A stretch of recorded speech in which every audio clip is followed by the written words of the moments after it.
12টি পরিবারকে জমির কাগজপত্র তুলে দিল নবদ্বীপ পৌরসভা। নবদ্বীপ স্টেডিয়ামের পাশে 18 নম্বর ওয়ার্ডের বোসেস রোডে দীর্ঘদিন ধরে বসবাস করে 12খানা পরিবার। দীর্ঘদিন ধরে ওই 12টি পরিবার জমির জন্য আবেদন জানিয়েছে নবদ্বীপ পৌরসভার কাছে। আজ মঙ্গলবার দুপুরে নবদ্বীপ পৌরসভার কনফারেন্স রুমে জমি রেজিস্ট্রেশনের কাগজ এই 12টি পরিবারের হাতে তুলে দিলেন নবদ্বীপ পৌরসভার চেয়ারম্যান বিমান কৃষ্ণ সাহা মহাশয়। এদিন উপস্থিত ছিলেন ভাইস চেয়ারম্যান শচীন্দ্র বসাক ও অন্যান্য কাউন্সিলররা।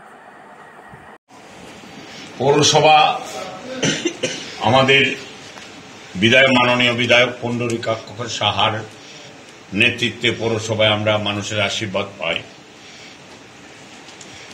তারপরে পৌরসভায় চলতে চলতে স্টেডিয়াম একটা দাবি, দীর্ঘদিনের নবদ্বীপের মানুষের দাবি, স্টেডিয়াম করতে হবে। স্টেডিয়াম করতে গিয়ে দেখা গেল যে এই পরিবারগুলো আজকে স্টেডিয়ামের জায়গার একটা অংশে তারা দীর্ঘদিন যাবৎ বসবাস করছে।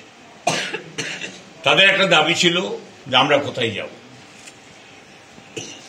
আমাদের মানবিক পৌরসভা আগেই বলেছি, মমতা ব্যানার্জি মানবিক, আমরাও মানবিক। মানবিক পৌরসভার প্রত্যেকটা সদস্য আমরা একমত হয়েছি এই ব্যাপারে যে না, তাদেরকে উঠানো যাবে না, তাদেরকে স্থায়ী ঠিকানা দিতে হবে। সেই আজকা আমাদের আত্মতৃপ্তি ঘটল নবদ্বীপ পৌরসভার সকল কাউন্সিলরের, যে তাদের হাতে সেই তাদের দাবি মতো তাদের সামান্য একটু বাসস্থান তুলে দিতে নবদ্বীপ পৌরসভা পেরেছে। নবদ্বীপ পৌরসভার পক্ষ থেকে আমি সকলকে শুভেচ্ছা অভিনন্দন জানাচ্ছি। আর যারা বাসিন্দা থাকবেন তারা যেন চিরকাল সুখ শান্তিতে থাকেন। কটি পরিবারকে দেওয়া হলো? 12টি পরিবারকে। পৌরসভার জায়গায় বা সরকারি জায়গায় নবদ্বীপের অত্রযত্র অনেক জায়গাতে এরকম লোক রয়েছেন, আগামী দিনে কি তাদেরও পাট্টা দেওয়া যদি সবটা সবকিছুর সঙ্গে একটা পরিবেশ এবং ভৌগোলিক অবস্থা সবকিছু মিলিয়ে একটা অবস্থা না, সেরকম ভৌগোলিক অবস্থা হলে সেটা দেব। কিছুক্ষণ আগে আমাদের কাউন্সিলর সুজিত শাহ বলছিল আমার ওয়ার্ডে এমন কতগুলো, সেটা অ্যানলিস্টেড করা হবে, যদি সম্ভব সেটাও করা হবে।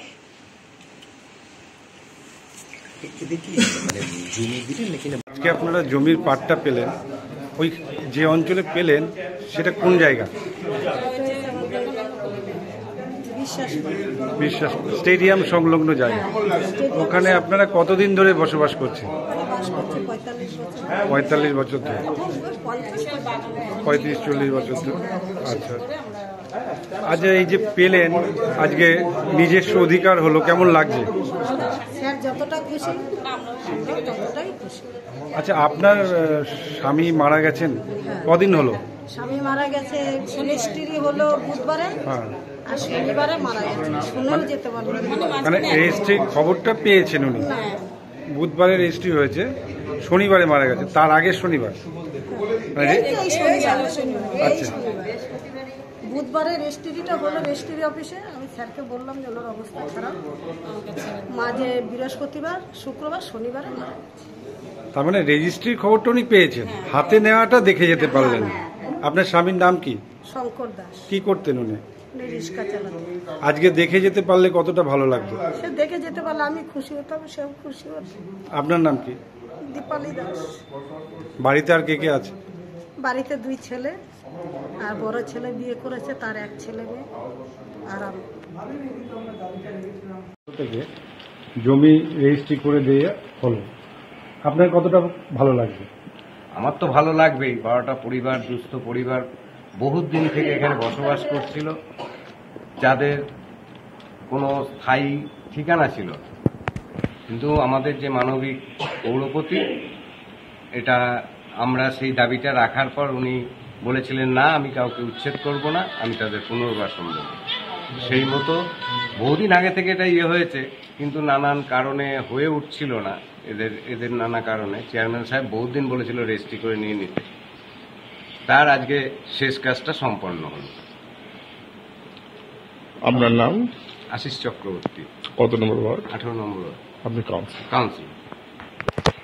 জমির কাগজপত্র পেলেন, কেমন লাগছে? ভালো লাগছে, খুশি খুব। কতদিন ধরে বসবাস করছেন? 35 বছর ধরে। কখনো মনে করেছিলেন যে এরকম পৌরসভার থেকে কাগজপত্র করে দেওয়া হবে? ভাবিনি, কিন্তু আমরা দাবিটা রেখেছিলাম সবাই মিলে। সেটাই হলো। আপনার নাম? লক্ষণচন্দ্র দেবনাথ, কত নম্বর ওয়ার্ড? 18। এই যে জমির কাগজপত্র পেলেন, কেমন লাগছে? কদিন ধরে বাসবাস করছেন? আমার এই যে একই, আমরা যতদিন ধরে একসঙ্গে 12টি একসঙ্গেই ছিল। কখনো মনে করেছিলেন যে পৌরসভা আপনাদের এরকম?